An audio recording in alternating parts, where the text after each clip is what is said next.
Ladies and gentlemen, हम स्वागत करते हैं महाराष्ट्र के माननीय मुख्यमंत्री Shri Devendra Fadnavis. A huge round of applause, ladies and gentlemen. Namaskar, sir.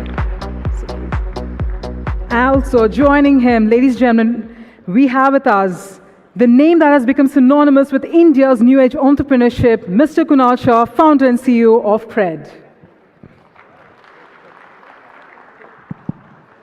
Sir, first of all, thank you for making it, and I know you've had a absolutely crazy day, but I've heard that you've also had a very crazy week. I was trying to keep up on the stuff that was done this week. We have close to like some 40 FIIs with close to $10 trillion of investment firms met you on Monday.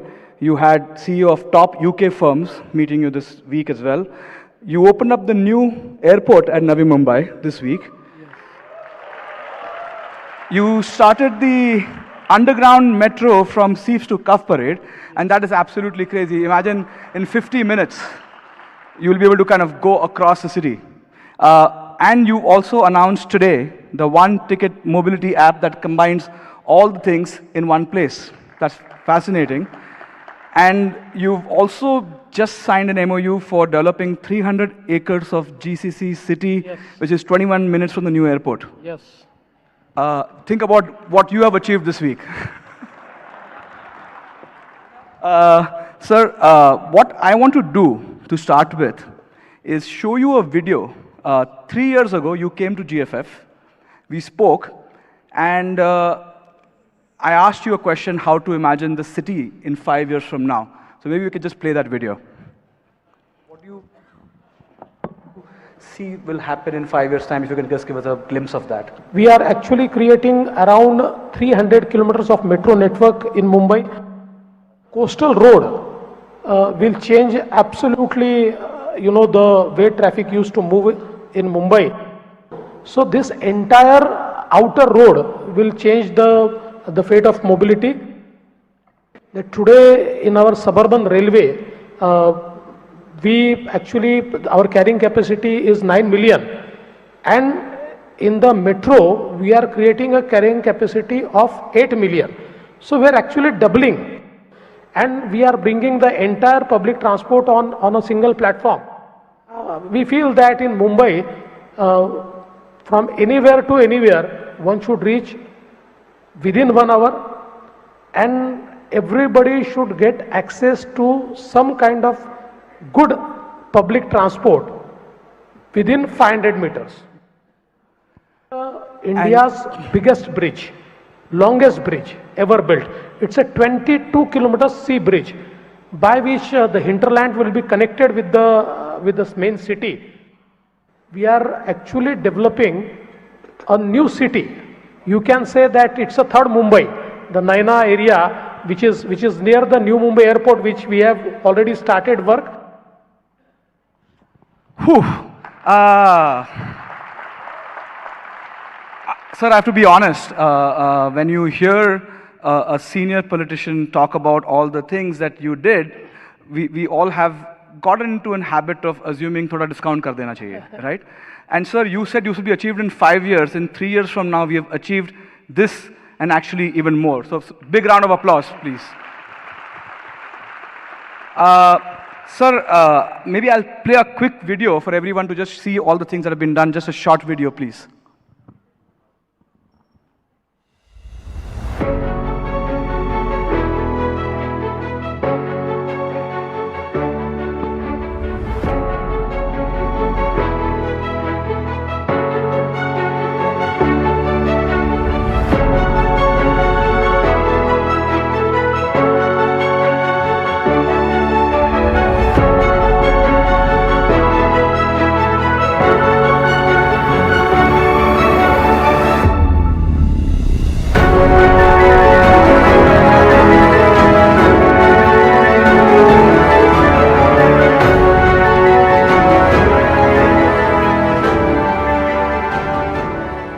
Fantastic.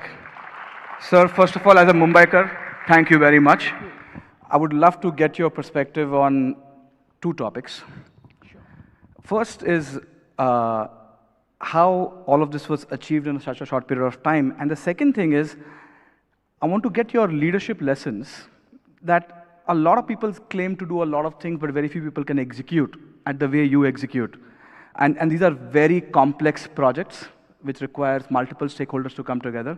Would love to get your leadership lessons on how do you manage to do this execution day in and day out. Thank you, Kunal. First of all, thank you very much for inviting me here. And because of two prime ministers having programs, you had to reschedule my this session. So very sorry for that. And first of all, let me tell you that for us, execution of any project, I think it requires a very clear vision, a very fast decision making, and of course, so far as delivery is concerned, you have to be accountable. These are the three pillars on which you have to build it.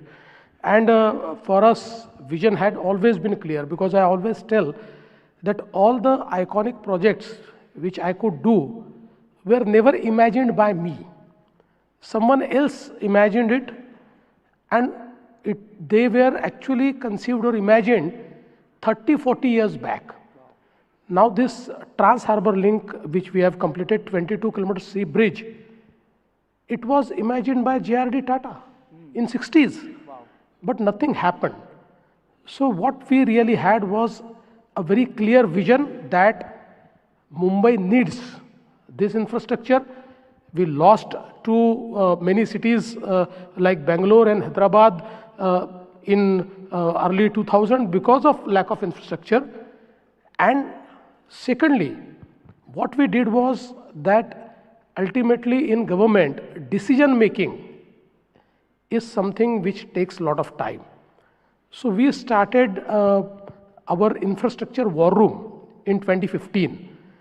And this war room tracks every single project, and the war room is designed in a way that every stakeholder in any project sits across the table. So let's say if in Mumbai you have to execute one project, there are 17 authorities of state government and central government whose NOC you require. And just imagine if everybody sits for at least 6 months on a project, then the project becomes generational. At least 2 generations cannot see the project. So what I did in this war room, I brought all the 17 central government and state government agencies together. And I told them that whatever you want to say it here. Whatever trouble is there, whatever problem is there, just raise the problem here, escalate it here, and we'll solve it. And by that, the first metro, which we started in Mumbai, it took 11 years for the first metro. And just the planning stage, it took around 6 years. But all these 372 kilometers of metro network, right from deciding from where to where we have to construct this metro, and up to the tendering stage, it took us 11 months. So 6 years and 11 months. This is the real difference. And then again, at the execution, there are several problems, because you do not know. Suddenly there are PILs. Suddenly there are people who actually say that you are not doing it right. Every single project of mine has seen the Green Tribunal, the High Court, the Supreme Court, and the review petition. And still we got everything clear, because we were always clear that we are doing it for Mumbai. Our projects were sustainable, our projects were environmental friendly, and that is why we won everywhere and we could execute it. So I think that these 3 pillars were very important, that we always had clarity in our vision, and with the war room's approach, the decision making was very fast and execution was accountable, and that is why we could achieve this. This is amazing, sir. Thank you so much. It's amazing. Sir, we all are part of fintech, and we try to execute small projects, and we get stuck with complex issues, and we delay for months over here executing these complex projects. You said 17 authorities, and you said that it had to go to almost every court. Absolutely fascinating. Sir, I'm going to put you on spot again. You mentioned this 3 years ago. Abhi sab ho gaya, sir. So, how to imagine the city 10 years from now? Imagine we meet in 2035. Hopefully, I'll be around asking you questions.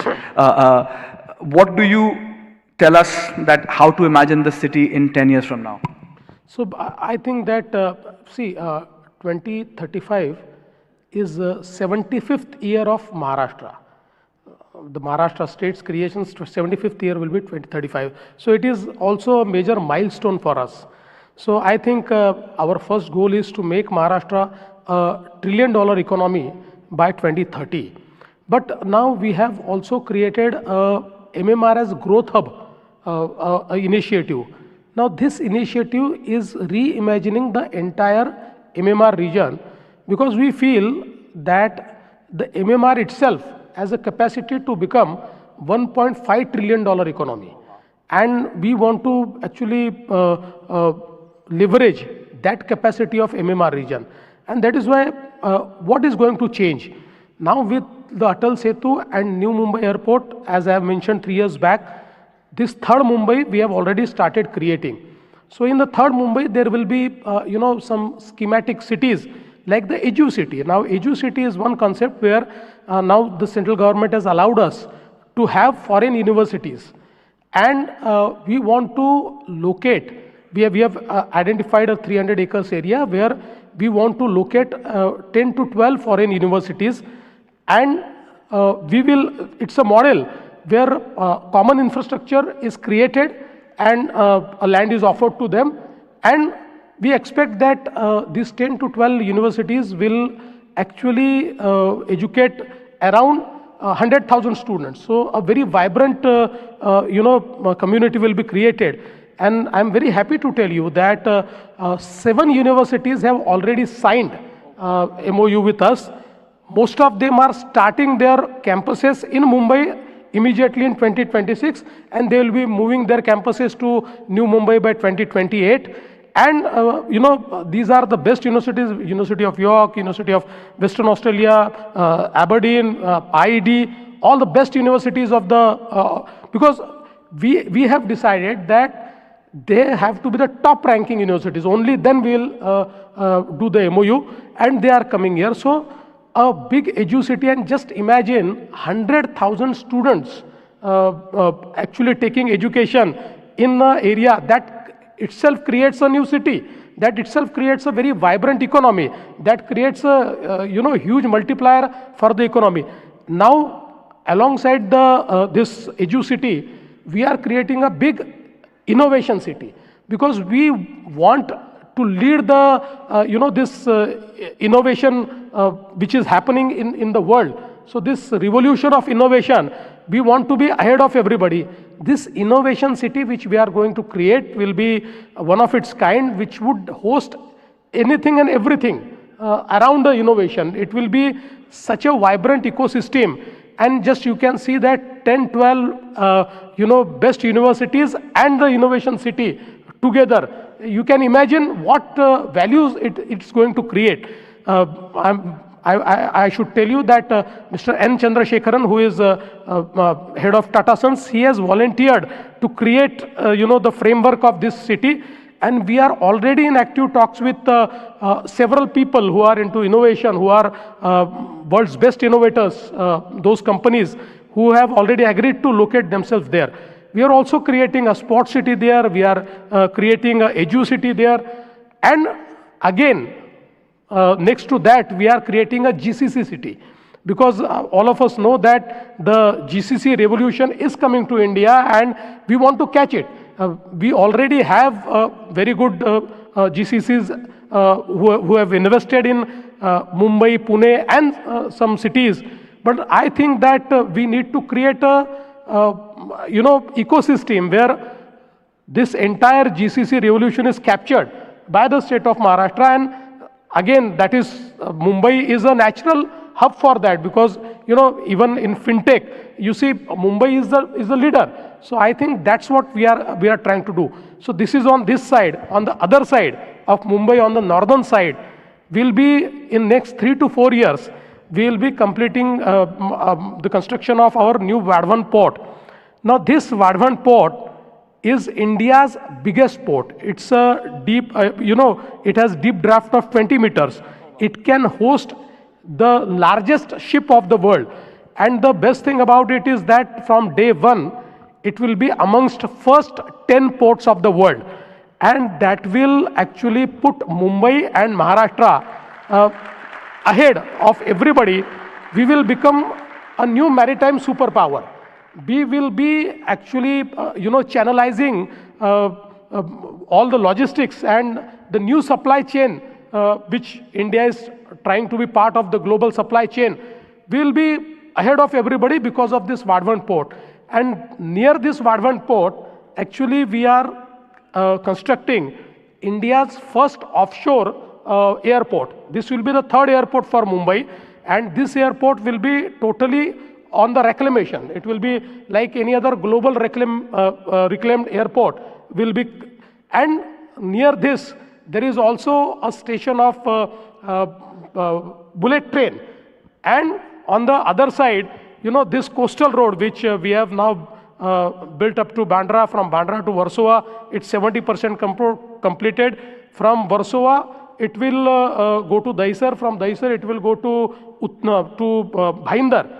From Bhayandar up to Virar, it will be again one coastal road will be there, and from Virar to Vadhavan, one coastal road will be there. So we are creating entire loop for Mumbai, and just imagine that with the best port, with the best airport, and the connectivity, multimodal connectivity of bullet train and road, this is going to become, the next economic hub of Maharashtra, the next economic hub of Mumbai, and all the new age industries will be located there. We have already started. And then what we are essentially doing is that we are connecting this Vadhavan Port to the Samruddhi Expressway. So once it is, it's just 100 kilometers. Once it is connected, the port-led development, this advantage will go to 20 districts of Maharashtra. So entire Maharashtra will be able to harp on the port-led development. So I think that in next 10 years, Mumbai is going to change like anything. Absolutely exciting times, and all of us are every day enjoying some of these benefits. My favorite thing has become every night to go on the coastal road for a drive and come back. And I stopped driving long ago, but this is amazing. Sir, let's switch gears to talk about your focus around technology and all the things that you're doing around infrastructure of technology and your view on AI and other things. Would love to get your perspective on Mumbai as well as Maharashtra's view on these topics. No, I think AI and technology is changing every sector of our life. It's changing the entire business. It's changing every space. And we also want to build ourselves on technology, because I think technology is a force multiplier, and it is something which actually can make you leapfrog. So right now, since India has, thanks to our Honorable Prime Minister Shri Narendra Modi ji and his vision that India has best public infrastructure, digital infrastructure. Now what we are essentially trying is to leverage that infrastructure and create innovation sandbox in our state, so that we actually work with the innovators, and we work for social good, we work for business, we work for, ultimately all of us understand that a state has to work for equity, and that equity can be achieved by technology. So we are trying to leverage the technology in every sphere, and I think we have already started using it. So we have now announced a mission of AI in agriculture, 500 crore mission of AI in agriculture. We have already created, AI chatbots for farmers, whereby farmers can actually ask any question in Marathi, in Hindi, in English, and they will get the answer to their question, whether it is related to cropping pattern, whether it is related to pesticides, whether it's related to pest control, everything and anything that's we are doing. And I think that recently, in fact, we had organized Agritech in Pune. And with AI-enabled Agritech, such beautiful models were presented before us that I feel that it's going to change the space of agriculture. Today, we all know that climate change has a lot of effects on agriculture. This year, we actually lost 48% of our crop because of heavy rains. But to bring sustainability and climate resilient to build climate resilient agriculture, I think this AI and technology offers a solution. So I think we have already started that, and I would like to invite all the innovators who are present here to co-create with us, because I think we have appetite and we have ability to scale it up, and all the bright minds are invited to co-create with us. We can actually do something that will really help everybody in the society to have better lives. Perfect. Sir, we were informed about the big announcement that you're going to make, so maybe we can start with the video first, and then you can talk about it. Please. Maharashtra, the biggest state in India's economy. Every square foot in Mumbai is precious. Land values here have grown over 210% in the past decade, now crossing 200 crore rupees per acre in prime zones. Yet this wealth is trapped. Unlocking it takes months. Valuations are opaque. Ownership uncertain. What if you could borrow against real estate instantly? A world where real estate moves as fast as money that could unlock 50 lakh crore rupees in dormant capital across the state. Our vision for Maharashtra, India's first tokenized state. Sir, that's this big announcement. I would love to get some details from you on what you're thinking about over here. Yeah, as you could see in the video, I think that huge potential of our wealth is yet to be unlocked. It is still locked. And all of us know that, normally it takes such a long time for people to unlock their assets and raise the capital. And I think that actually, curtails our ability to, leapfrog.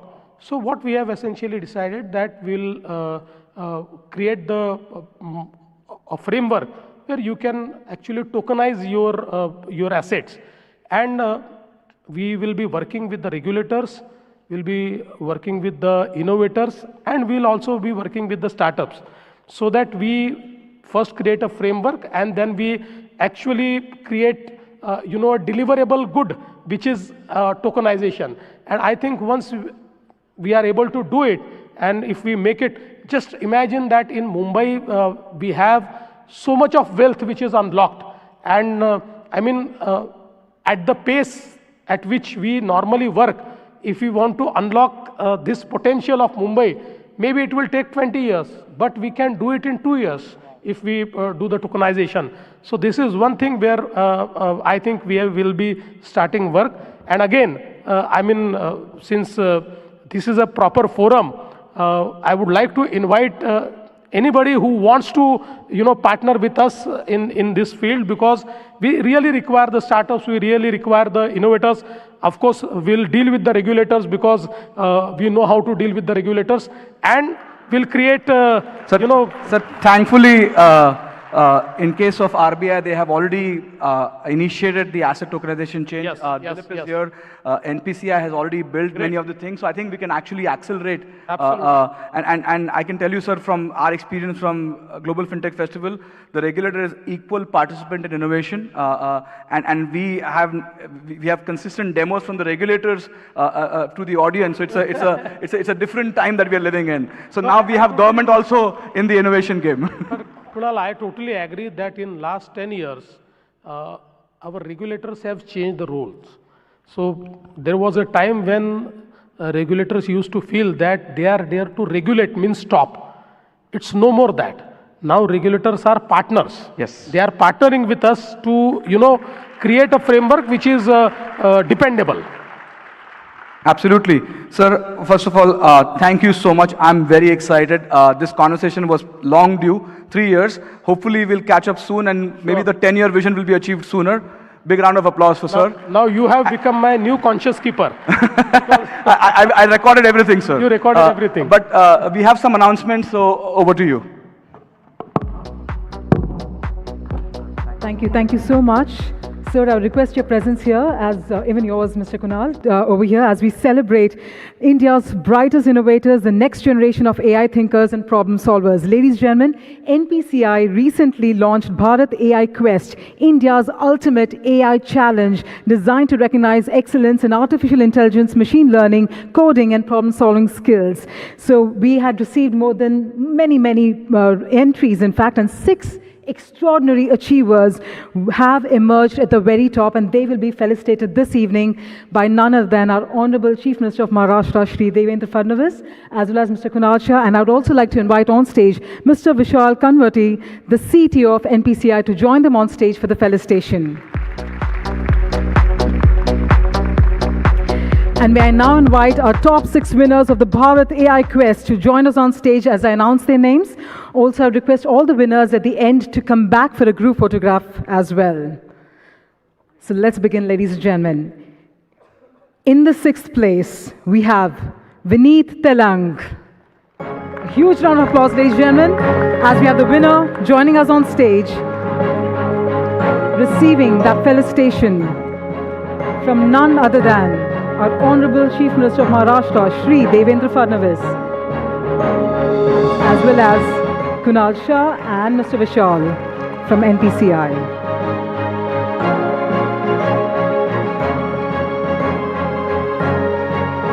In the 5th place, ladies and gentlemen, we have Shrikant Sanjay Bhadgaonkar.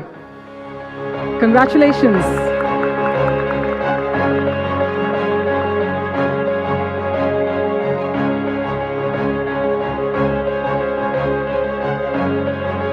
I think we can keep that applause going. It's amazing to see these young minds achieve something so phenomenal here this evening. Moving on, in the 4th place. Congratulations once again.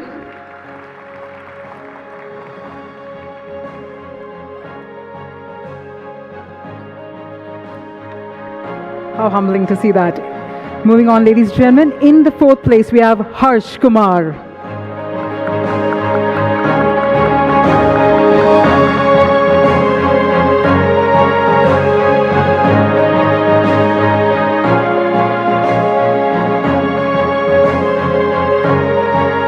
These 6 champions represent the very best of India's AI talent and innovation potential.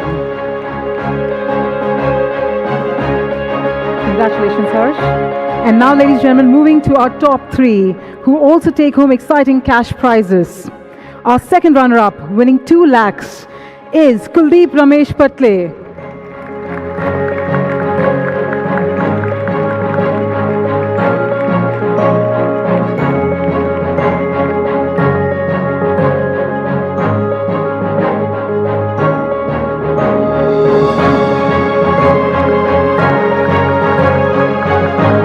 Congratulations, Kuldeep.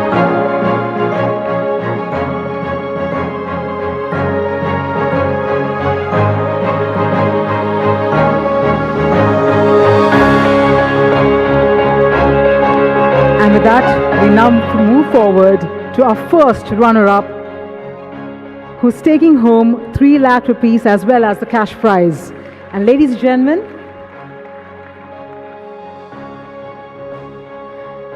our first runner-up is Srivatsan S. Congratulations, Srivatsan.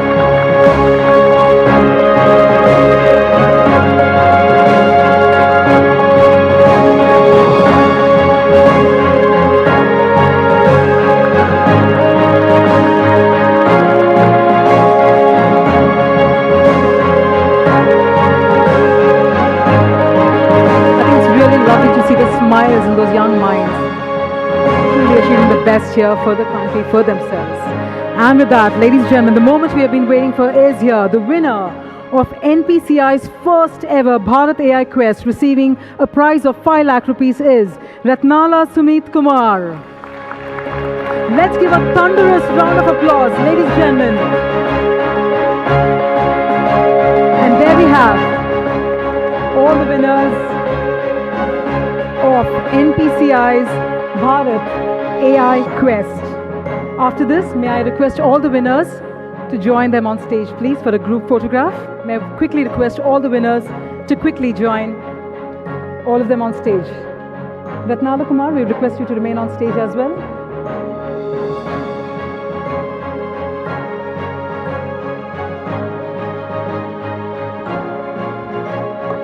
Yes, we do have the team from NPCI as well joining them on stage. Once again, ladies and gentlemen, I think truly deserving a huge round of applause.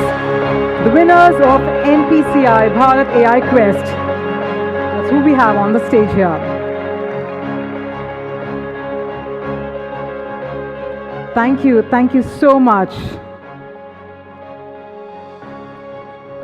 And with that,